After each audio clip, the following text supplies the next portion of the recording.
Welcome back to the McCannDogs podcast. It is season 4, and we have a little bit of a different setup today. And I'm really excited about this because I've wanted to do this podcast for a while. I am joined in the studio today by two of our newest, what we call associate instructors. And I want to introduce you to Stephanie. Hi, Stephanie. Hi. And to Mel here. Hello. Perfect. We're so glad to have you here on the podcast. And I wanted to have some of the newest associates on because I think it's a unique perspective. And I remember very well when I was first a new associate and feeling this really big connection with the student experience because that was what was so close to me at that point. But then I also had this additional instructor experience to sort of try to even things out. And at this point, it's been a while since I've had just the student experience, but I remember those feelings so intensely. And I remember, sitting at the instructors meetings and having all these things to add because I had just come out of the student experience myself. So I also think it's a really interesting thing to talk about how we add instructors to our team of staff at McCannDogs. So I thought that would be a really cool thing to sit down and have a chat with two of you about. So first and foremost, let's learn a little bit about you. Steph, I'm going to start with you. Tell me about your dogs, please. Yeah, I have a 5-year-old Chihuahua mix named Wellington. He's a rescue.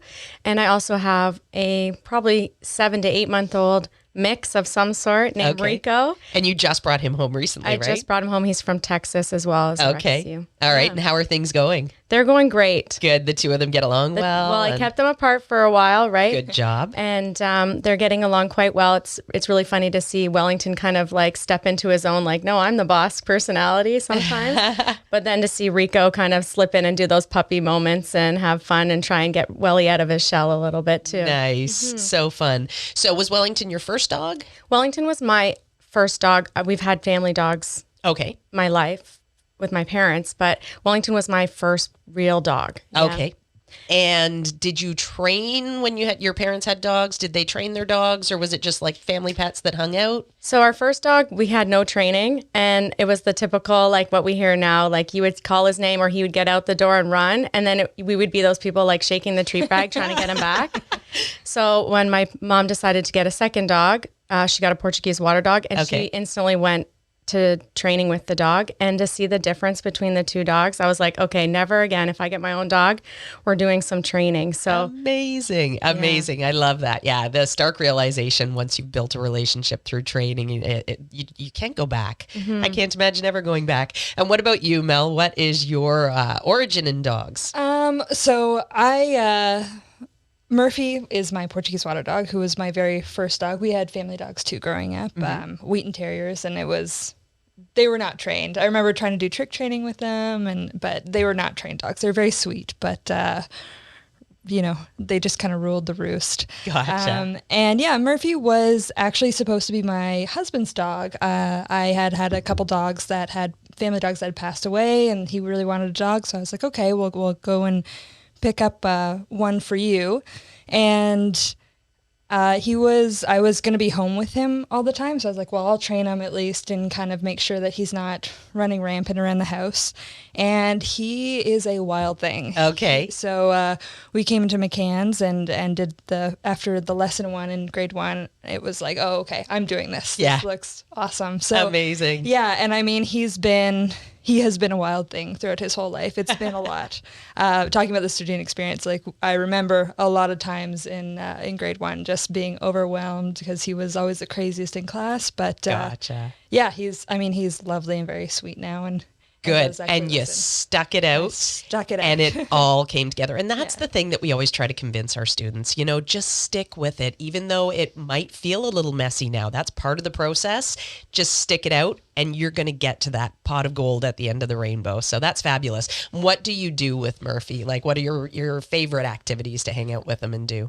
We do a lot of agility, actually. Again, came to McCann's and saw everyone. It looked like a lot of fun in the sense of team, like you having a teammate with a dog was very cool. Love that. I always kind of think of it as, I used to love Dr. Dolittle as a kid. Okay. Talking to animals, and it's like the closest you can get to kind of talking to an animal and having Yes. an animal talk back. I love that. I love the way you put that. And it's so true. It's absolutely true. What training is building communication. So, so you do some agility. I think you do a lot of camping. Is that right? Yeah, we do a lot of camping, a lot of hiking and Nice. backcountry stuff. I'm an artist in my other job, so we spend a lot of time outdoors. And he is a bit of a homebody.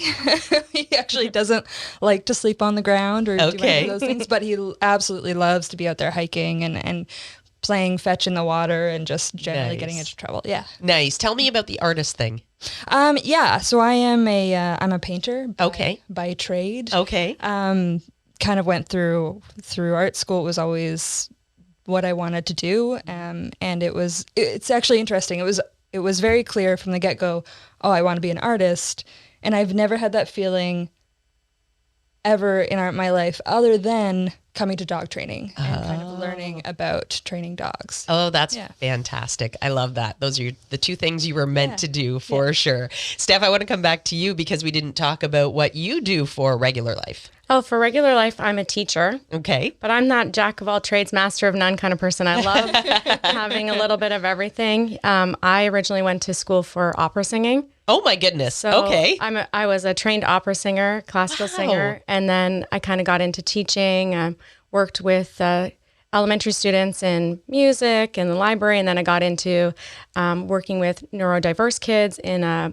special needs class, which taught me a lot about myself and working with people who are non-communicative Okay. in a way that they can use other devices and use other means to communicate, not just words. So I think in a way that really helped me once I got my Oh, dog I bet. working in that way. So Wow, that is really cool. I didn't know that. I knew you were a kindergarten teacher, but that was Yeah. about the extent of what I knew. I didn't realize that you had specialized so much. And I had no idea you sung opera.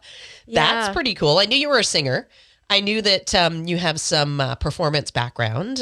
One of our recent Christmas parties, we always play silly games and things to learn more about each other and staff. And this year we had a big poster with something odd about every single one of our instructors, and you needed to guess which odd Yeah. fact matched up with which instructor.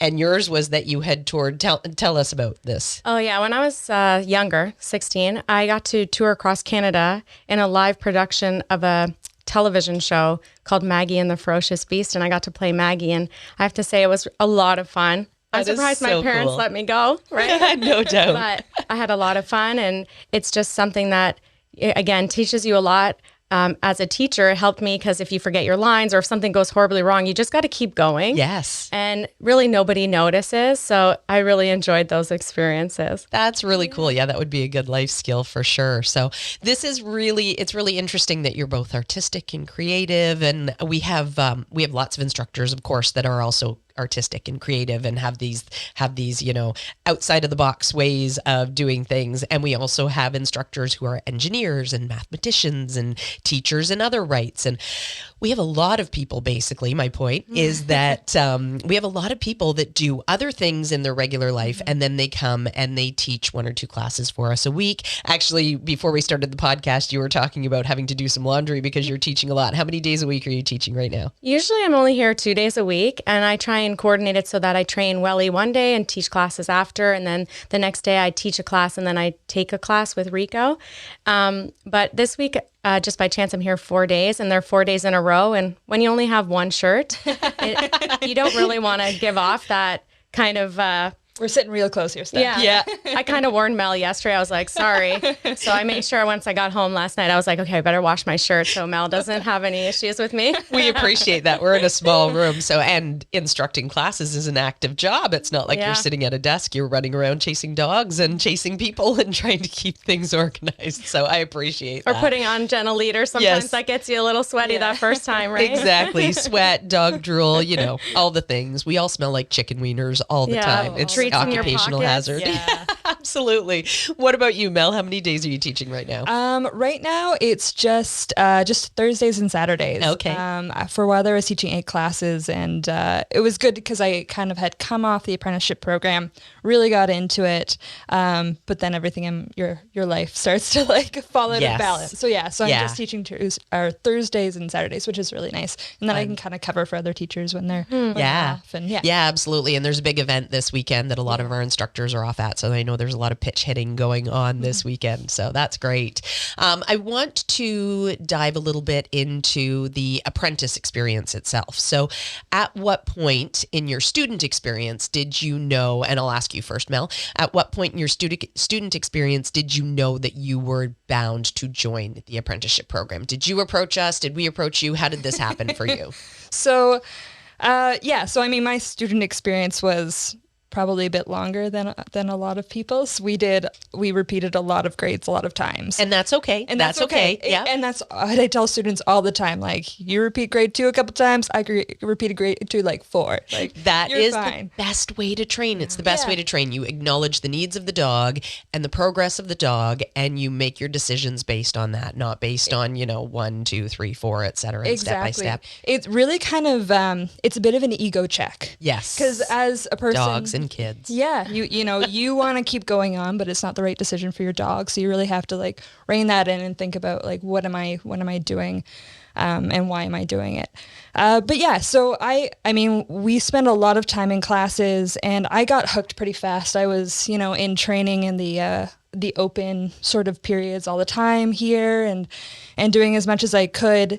And I think probably around in one of the repeats of grade 2, I was like, oh, I want to do this. Not only for the fact that I love training my dogs and kind of talking about dog training, but also there was just such a sense of community. Yeah. It seemed a lot among the instructors that I was watching and sort of talking with. So, but I mean, we were so far from being anywhere near like a good sort of trained family dog that I was not sure that I would become an apprentice. And what would you say was the biggest struggle that you were having with Murphy? He was a very busy, like, he's a Portuguese water dog, so working dog. And for working dog, he was a very busy dog, and he lacked a lot of focus. He was very excited about the world. He wanted to do things constantly, and he didn't have a lot of focus. So it was just honestly trying to keep him on task and trying to get that focus there, and building value for me and not for the world around me and the other dogs and the people and stuff like that. Yeah, for sure. So did you approach us about the apprenticeship program, or did we mention it to you? No, I think, so it was grade 4 and Steve came up to me. I don't know, maybe he was just feeling bad for me because I had been there for like 4 years. But he actually came up and said, just based on how much you've been at this and stuck with it, like, you'd be a good fit. So I was kind of hoping for a long time, but it was eventually him that he approached me. Amazing. And I will say that Steve is a good judge of character. So don't think it was for any sort of pity. It was definitely him seeing you sticking to it and sticking it out and doing what you needed to do for that dog. And I've had many dogs, and some have been fairly easy dogs, and I've been grateful to have those easy dogs, but I've had some really tough dogs as well. And thinking back to my own apprenticeship experience with Quincy, my first dog, my Rottweiler, at the point in grade 3 where I was approached by the instructor that approached me to see if I was interested in the apprenticeship program, I was struggling with reactivity. I didn't think that I was doing a particularly good job with the dog, but in hindsight, it was the same thing. I was sticking it out. I was still, sitting in it and grinding it out and trying to make it work and trying to help this dog get better and trying to help me get better in the process. And that was one of the biggest qualities that, as instructors, that's one of the biggest qualities that we look for. The people who are willing to roll up their sleeves and do it and still show up every week with a smile on their face, even when it's frustrating. Those are the things that are so important. So I'm glad you stuck it out, and here we are now because you're a great addition to the team. Thank you. All right, Stephanie. So same question. How did your apprenticeship experience come about? So, just a little side note here. Please do, yeah. Mel and I actually were in the same Head Start class. Oh, that's like just funny. ironically, and I have a feeling Steve was our head instructor. Okay. He hardly does Head Start, so it's just like a funny thing. And so it was really interesting that when we did start our apprenticeship, I saw Mel and I was like, hey, we've kind of been in some classes together before, right? That's fun. We had the opposite kind of style of dogs, I would say. Wellington is quite shy. Okay. And he was quite nervous. So I started at McCann's because the first vet visit I ever went with him, my vet's like, he's really shy. He might become reactive. I strongly suggest you go to McCann's. Like, just go there good advice. and get started. And so I went in Head Start, and then I just never stopped. And I kind of got hooked because I really saw a difference in my dog. I really saw how much better I was giving information to my dog. And I was that super keener, like, okay, I can't do it perfectly. I'm going to book a private. Amazing. For Wellington, right? So I did, back when it was still called grade 1, I did grade 1, I did grade 2. I struggled a little bit with some of more of those static activities because the stays and everything, he was so self-conscious and worried about people walking by him, or if another dog broke, he would break and then kind of do that, like, I call it Let me out of here. Yeah, the Chihuahua creep, where he's like, oh, Mom, where'd you go?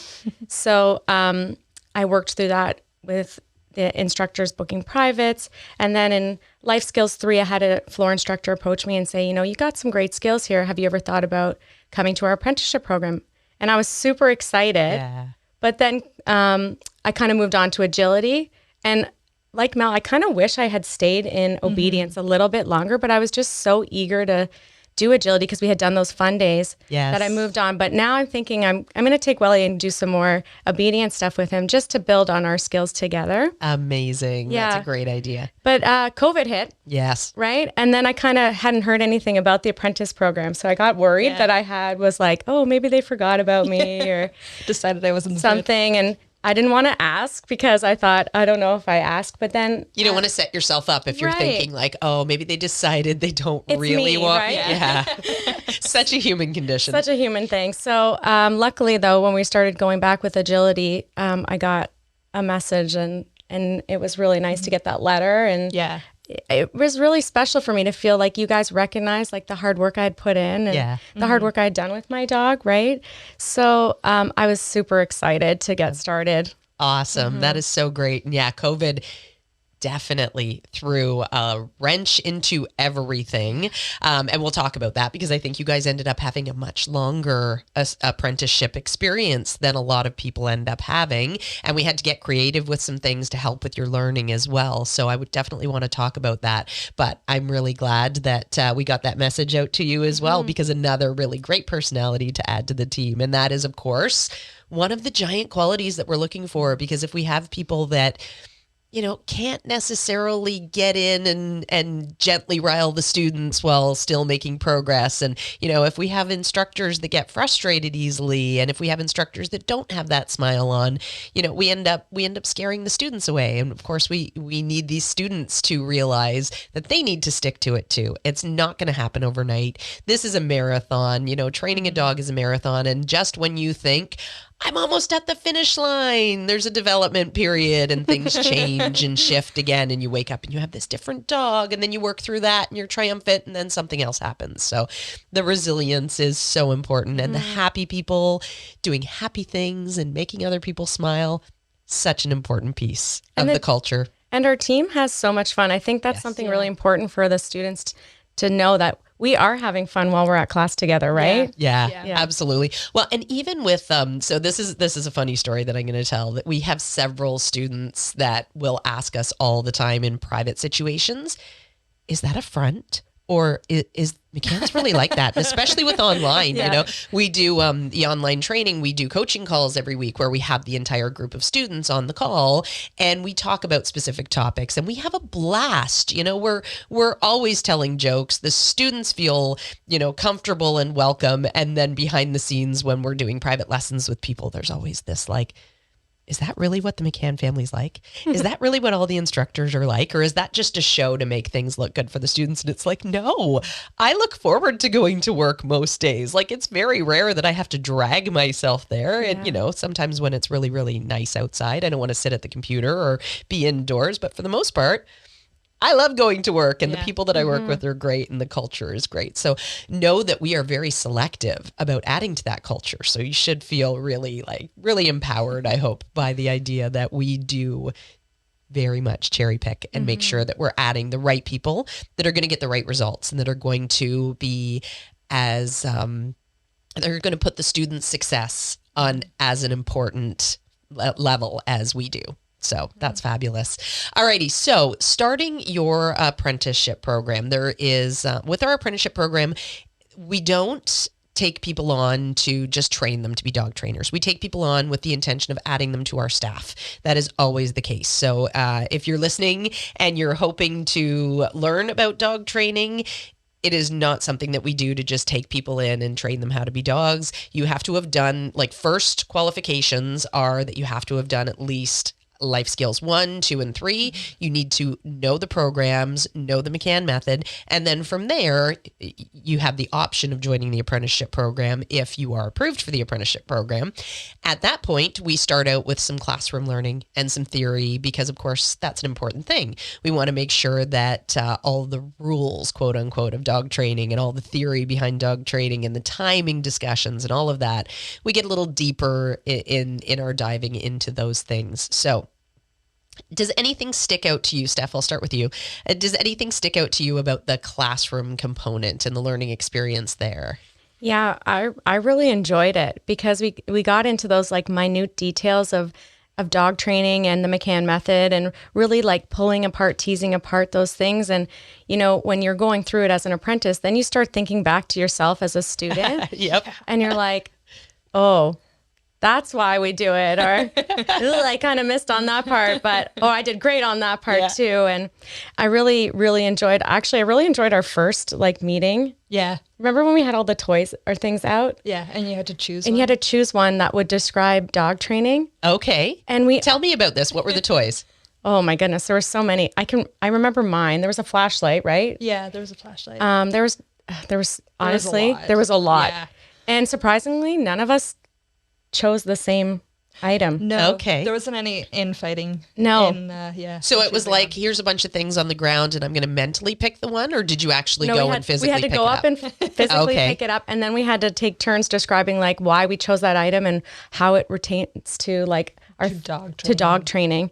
And okay, so I'm dying to know now. What toy did you pick? I chose Play-Doh. Okay, and why did you choose Play-Doh? So you might think because you can mold it into a different shape, and that was part of my thought. But really, I was thinking about how difficult it is sometimes to get Play-Doh out of the container, right? And so, of course, that's me as an elementary school teacher. And I was saying that as I was thinking through this, I was like, why did I pick such a crazy item, right? I just think out of the box. That's who I am, kind of thing. So I described how, you know, dog training, you look at it, you're like, oh, this is going to be fun. This is easy. It's super easy. And it can be. But sometimes there are those challenges. But it's so worth working through those challenges because then you can mold that beautiful piece of Play-Doh into something that you want to play with or make, right? Oh my gosh, I love that. That's amazing. Okay, Mel, now I'm dying to know which toy you selected. I'm trying to remember. It might have been like the flashlight or like a screwdriver or something like that. It was one of those, like, because it was our very first meeting, like, oh my God, I have to go in front of everyone and talk about this like object and make something up. But I think it had something to do with sort of either like, I think it was a flashlight, because I thought it was kind of about shining a light on like all the holes and in your training and trying to make sure that you never shy away from them. Okay. And that you make sure to go into those sort of shadowy places and deal with all those issues that are starting to crop up, and instead of instead of sort of pretending they're not there. I love that. And so reminiscent, I'm sure, of your journey with Murphy and the struggles that you had had. So that's fabulous. Very, very interesting. I didn't know that happened at the first apprenticeship meeting, but that's great. And so artistic of Mel, right? To pick like a flashlight and talk about light and right. It just was like, and shine the light. You're seeing all these people talk about different things and see their different perspectives. So it was really neat as a first meeting where we're meeting each other more so than we have like if we had passed in class or not. Absolutely. It was really a great good experience. Icebreaker. Yeah. Good icebreaker. Yeah. Perfect. And Mel, I'm going to ask you the same thing. So out of that classroom component, is there anything that kind of sticks out? I think just getting to know sort of the why behind everything was really interesting. I think there were so many things because of my experience with Murph. There were just so many moments in class where it was like, oh, you need to do this, you need to do this. And I knew what I needed to do. And I had an inkling of why, but really being able to get into the theory and learn the why behind everything was so illuminating for training further on, for realizing why what I did when I started really didn't work. Oh, yeah. So, yeah, I think it was getting into that theory. And honestly, like finally being able to become part of this community and see like staff who I hadn't seen since puppy class and that sort of thing. Yeah. Very cool. Very, very cool. I love that exercise. I think that's a really neat one. And I'd love to pick the brains of the apprentice leaders a little bit more about that and see what they were thinking. Feels like a Carol thing for sure. It does feel like a Carol thing. I was absolutely thinking that. So much fun though. That's great. So after the classroom component, and tell me actually, just because COVID interrupted and whatnot, how long do you think you ended up in the classroom component? I don't know, like, because I mean, once we got into it, like, it was definitely adjusted in terms of how we went about it. But I think the classroom component was still, like 6 months? 6 months, yeah. And it's hard sometimes to remember because you're having so much fun and you're meeting with the friends and they're becoming like family. We're feeling more part of the team. We're feeling part of this family, which is amazing, that it goes by quite quickly, even though it did take us a bit longer. Yeah. You don't really remember like, oh, I trained this, because every time you're just excited to go and see people. And nice. And do some learning. And I'm thinking back to my own apprenticeship group now, and I think it's only Jan and I that are left out of our group. I can't think of anybody else. I can think of the people who were there that have sort of trickled off of course, 24 years. So they've kind of trickled off over the years, but I think it's just Jan in the office and myself. So it's funny. Hopefully you guys end up staying as a full tight group. I mean, we just through attrition over the years, of course, people move away or retire or whatever the case may be. So moving on then from the classroom component, the next component is the shadow component. Yeah. So now you got to actually shadow an instructor for all the classes that they were teaching or for all the classes that you were coming in to follow around for, and basically be like a little fly on the wall, listening to the advice they gave and what they were looking for. And tell me about, I'll start with you again, Steph. Tell me about that experience for you and all of the sucking in and the learning that you would have done in that situation. Oh yeah, I was definitely a sponge. Yeah. I really enjoyed that shadowing experience because the pressure was kind of off there. You were able to just kind of step back and watch and learn. Like for me, it's looking at the dog and the person as a whole. Yes. Not just focusing on the dog, not just focusing on the person in those moments. It's being able to kind of see the big picture and see, oh, is there a tight leash or what's happening there? And then getting to see the amazing floor instructors and working with all the different floor instructors and their perspectives really gives you an awesome idea of like how to become your own floor instructor kind of thing. Perfect. So seeing like Janice, like, she bops around and she's a mover and a shaker, and Tammy and her wonderful personality. And, there's so many others. I don't want to take up all the time naming everybody, but it was just really great to see like how everyone uses their own strengths and skills to help the students in different ways. And it makes a huge difference. Yeah, I love that. And I love something you said there where you talked about looking at the full picture and the whole team, because that is such an important part of what we do as well. Because when we're looking at just the dog, we could easily pigeonhole ourselves into thinking in a linear fashion about training dogs. And of course, we can't do that. We don't have that luxury because there's so many different dogs. And then when you add in the team element, you've also got a personality in the human that may or may not be gelling based on what you're trying to tell them. You may have to assess and take a different approach. There's always an opportunity to step back and look at the big picture and think critically, okay, is this working? And is there a different way I could approach this person? Or maybe a different instructor could approach this person because I've tried and I don't seem to be getting the right information through to them. So maybe it's time for somebody else to try, or maybe I'm going to try this method, or let's troubleshoot over here in the corner with some other instructors and see what they think might be a good approach to that person. So I love the idea of looking at the team as a whole. Mel, I'm going to go to you now. Same question. What sort of rings from your shadow experience? It was just I was raring to go. I was ready. We were doing shadowing, and you're full of all this new information. So you're ready to you want to get in there, you want to talk to people, and you see all the mistakes that you made, but you're there to just absorb everything. So I think I was raring to go, and then I got in, and just there's so many moving parts. Yes. In these classes, and there's so many things, and you have to watching the instructors and how they sort of chose from, maybe the students are all learning, they're all in the very beginning, so there may be 4 or 5 things that they're really not getting. What do I choose that is going to be the most beneficial for them right now? How do I move around the floor so that I can get to every student and not sort of get stuck on one and miss another one that's struggling? How do I make sure that I'm adding a comment at the end to the discussion that kind of hits on things that are really important, and I'm not just repeating it. There's so many different things all playing at once, and all these different instructors really working together while doing things very individual around the floor, that it was, it was just kind of, again, it was being that sponge, being that fly on the wall, and trying to figure out how these parts all work.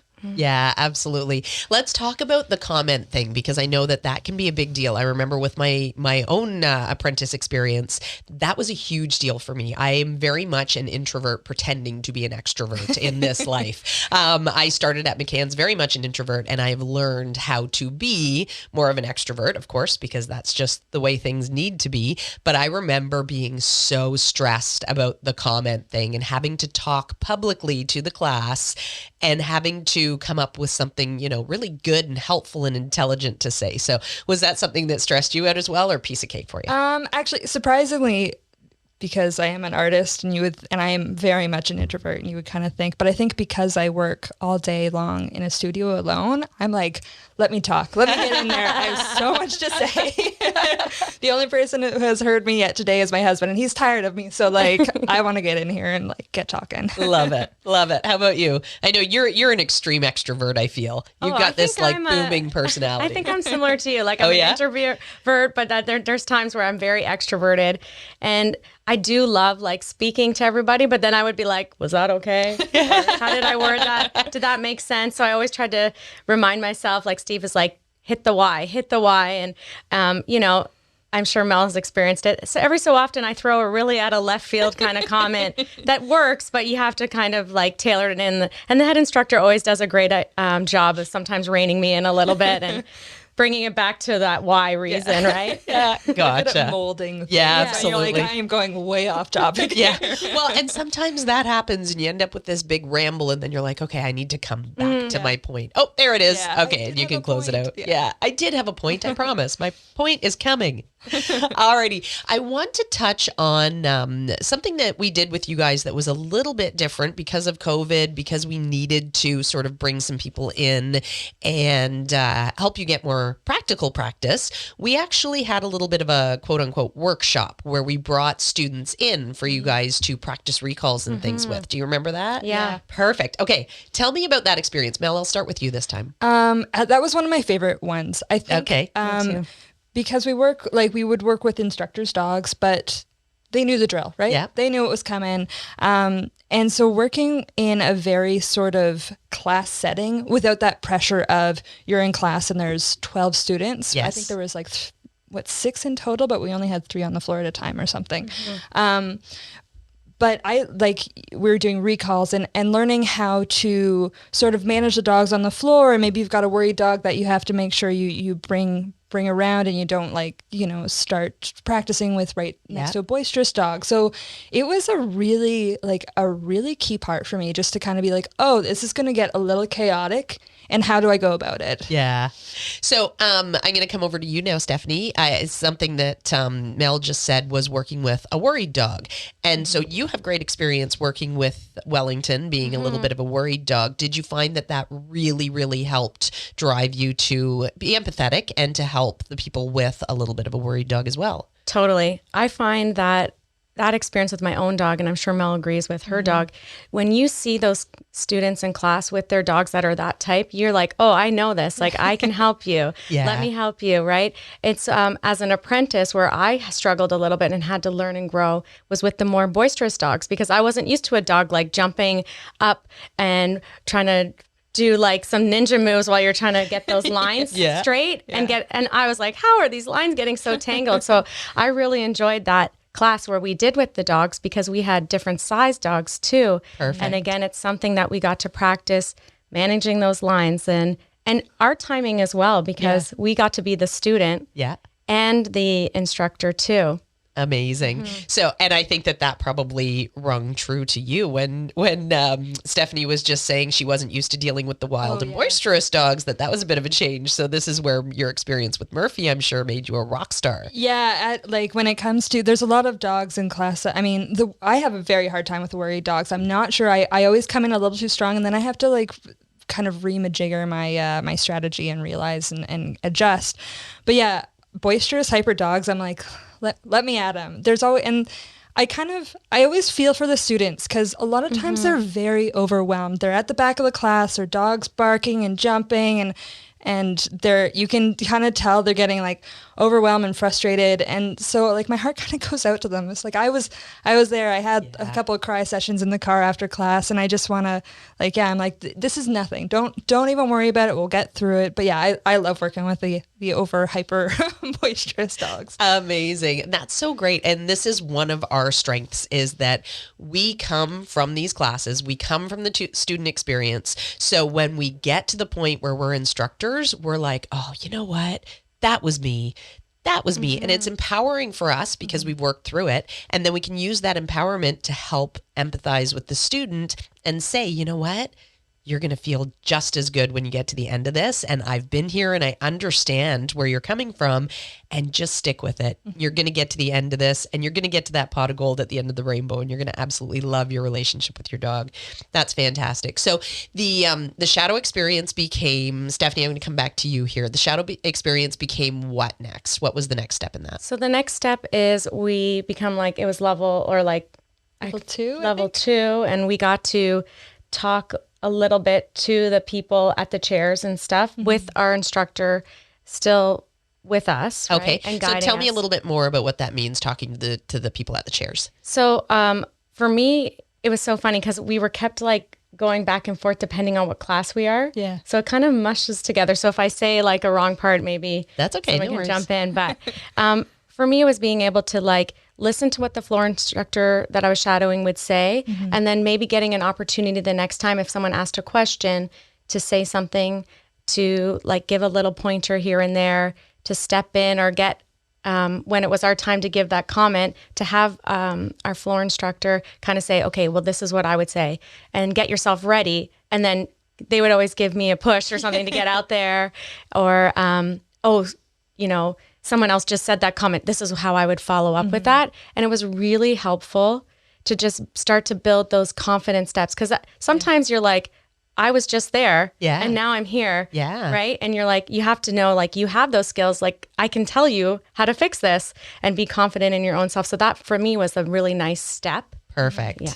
Perfect. And for your own self, Mel, coming into that next step of the apprenticeship program from the shadowing, what's sort of the feel around that for you? Yeah, I mean, it's all the steps are very slow so that you always feel really confident going into the next one. Yeah, and just getting a chance to sort of feel things out a bit. Like, oh, well, you know, based on what this person is saying, what this dog is acting like, this is what I think would be a good suggestion, and being able to kind of feel yourself out and gain a bit of confidence in your knowledge and in what you're saying, but also have a floor instructor there to be like, that was good, but I would add this, or like, you know, maybe this would be a better suggestion next time, or you nailed it. Just being able to sort of like, I think I know what I know, but having someone there to just back you up is really nice. Perfect. And it's very similar, of course, to how we train dogs with little bits of information, nice little bit of clarity, and then building on that. So that's great.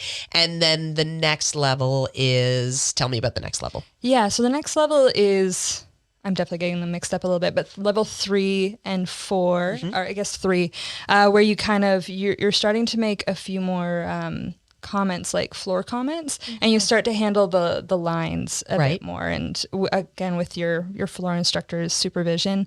Sorry, I'll interrupt you for a second. Just tell me what that means, handle the lines. Yeah, so when we're doing things like recalls, where we bring the dogs away, and we've got 2 huge long lines that are bound to get tied up at least 3 times before you actually get the dog set. But you know, we're teaching that dog to have a rock solid recall away from any distractions. So we're providing a bit of distractions. We're making sure that they've got a bit of distance. And if you have a boisterous dog, or if you have a nervous dog and they're kind of moving around, those lines get tangled up. They're all over the place. You want to make sure that you're, you know, little things, like when you're following that recall dog with that line, and because you want to make sure that you have control over them all the time, but, you know, not standing behind that dog because you might kind of worry them, and then they're going to break that really nice sit at the end, and little things like that, and being able to be like, well, I learned this in theory, but now I have to like implement it, and having that little reminder, like, oh, by the way, you're behind the dog. Maybe you want to move it to the side, or you know, do you need a bit of help there? Or maybe you just want to throw the treats on the ground for that dog instead of, so being able to really put those things into play, and especially with managing those lines and managing those dogs, but also having someone to be like, great job, or like, oh, let's work on this next time. Yeah, for sure. No running, stomping behind the dog that's going to worry them, etc. Yeah, there's a lot to think about on recalls for sure, and it's one of the best things that we teach. It's one of the most important things that we teach, and it's one of the things that really sets us apart and that we're most successful at, is teaching dogs to have reliable recalls. So understandably, we put a ton of emphasis on all of the tiny little details that come along with that. So important. Is there anything that sticks out for you in that 3rd level experience? Yeah, I think that's when I started to kind of feel like this is it. Like, I'm getting there. And, you know, we got to do some of the recalls things, of course, like Mel was talking about, but we're also doing more of the demos, and we're learning, you know, how to get things ready so that the class can keep flowing. Yes. And we're starting to get a little bit more like, the floor instructor wasn't super floating around us at the end of class when we're answering questions, but to see how we could manage those questions. And if we would go and then ask like, oh yeah, that's a great question. You know, I think so-and-so would have a great response. Let me grab them and help you out. Or and we get to make a connection with the students too, which I find I really enjoy, is really feeling those connections with the students and their dogs. And that kind of for me happened at that 3rd level of our apprenticeship. Perfect. How long was this process for you? Oh, it felt like a year. It was, okay. Yeah. I think it was at least a year for you. It took me a bit longer. I think I was in for a year and a half. Okay. Yeah. And it can be relative, you know, depending on how much time you have to give and come out to classes and continue to follow. So everybody's an individual in that situation as well, just like our dogs are. So I think it's fabulous that the both of you stuck through it, and, you know, you're still really passionate. I can tell that you're really excited about the experience still, which is just phenomenal. So you're both quote unquote full instructors, not full-time instructors, but you're both instructors that now can go and help out with classes, and you no longer need to be shadowed or shadow anybody else. And tell me about that transition. Like, what is the experience? What's the emotional impact of that experience when you step out onto the floor? Mel, I'm going to start with you this time. I think like Steph just mentioned, like making those connections with students, especially when you start teaching like level 1 and level 2 and you see them actually progressing, like it's so like not satisfying is the right word. It's just like, it's almost like heartwarming, not to be like overly dramatic. Oh, I love that. No, be dramatic. I love it. I love it. Just to see these students who like, and again, just because I had a very boisterous dog, I tend to try and help the students often need a bit extra help with that. And you see those dogs like kind of getting it. Yeah. And seeing that through at level 2 and level 3, I think that's the biggest thing, being instructed, which is, it's a little cliche, but it's true. Yeah. I love it. Yeah. Do you have plans for any other dogs coming home anytime soon?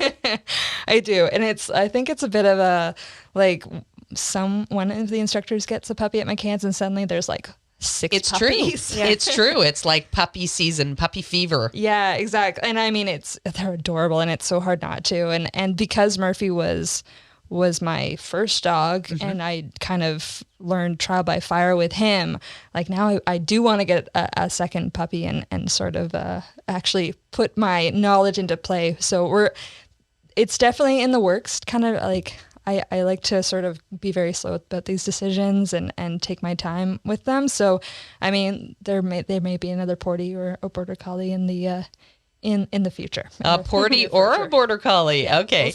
We'll see. Where are you at with making that decision in terms of breed?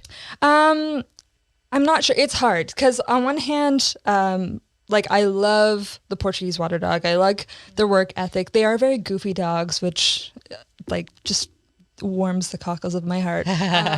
And they love water and water sports. And I spend most of my summer like at a lake or in a lake or that sort of thing. Oh, so I do. Good life. I love them. And they don't shed, which is quite nice. But also like I love doing agility.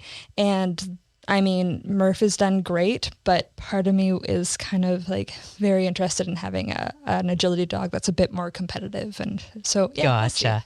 I actually remember being in this exact same spot because I had my Rottweiler Quincy and I was thinking, okay, I want something that's going to, and Quincy did agility and fly ball, and she was a fabulous sport dog, but she was also a lot heavier than, the light dogs that were really sporty. And even though she was very fit, it was still a lot of impact on her. So I was always a little bit concerned that was going to catch up with her in older age. So, we did all the chiropractic and balance work and all of the things that you can do to try to keep your athlete as in tuned as possible, but it's always in the back of your mind. Yeah, my dog gets more massages than I do. I know, right? I've never had a massage. My dogs get them almost weekly. Like, what's with that? We need to prioritize things differently. No, our dogs deserve it. They're so wonderful. But I do remember being in that same spot where I was thinking, like, it's hard not to want a Border Collie because there's so many amazing dogs that you get to see around McCann's, Border Collies that are doing amazing things. And they're so smart and they're so fun to work with. And there's lots of amazing qualities about those dogs. And I ended up going with Tollers and, never looking back, but I can totally appreciate the position you're in trying to decide what you're going to do. Yeah. So I know you've got a puppy, so you don't have anything on the horizon anytime soon, I'm sure, to add to the family, but I kind of got that puppy fever going into December, and it was building up, and I was like thinking, oh, maybe I want like a Parsons or a Jack, because I do like a bit of the smaller breed. But then just by chance, I saw an ad for this puppy at the time. His name was Whopper. Oh. And that was Rico's name? That was Rico's name in the rescue. It was Whopper. And it was something about those ears. I think those ears caught me. My husband was like, well, we have one dog. He's never owned dogs. So that's why we ended up with a small breed, because I do like the bigger breeds. I ride horses. I wanted a dog I could take out with me in the horse. But we ended up with a small dog, and they're fun and they're so easy to take around with you. And people are, excited to have, like, they'll let you bring the dog over sometimes. Right. So, unbeknownst to Angelo, I kind of just got the second dog and was like, oh, we're getting a dog. And then And now we have maybe Rico. a third and a fourth and a fifth. No, I'm just kidding. It does tend to take on a life of its own though, doesn't it? Oh my goodness. Well, that's fabulous. And I am so glad that you both came in and sat down with me today to have this conversation. So any final parting words about your experience? Yeah, I really appreciated my apprentice experience.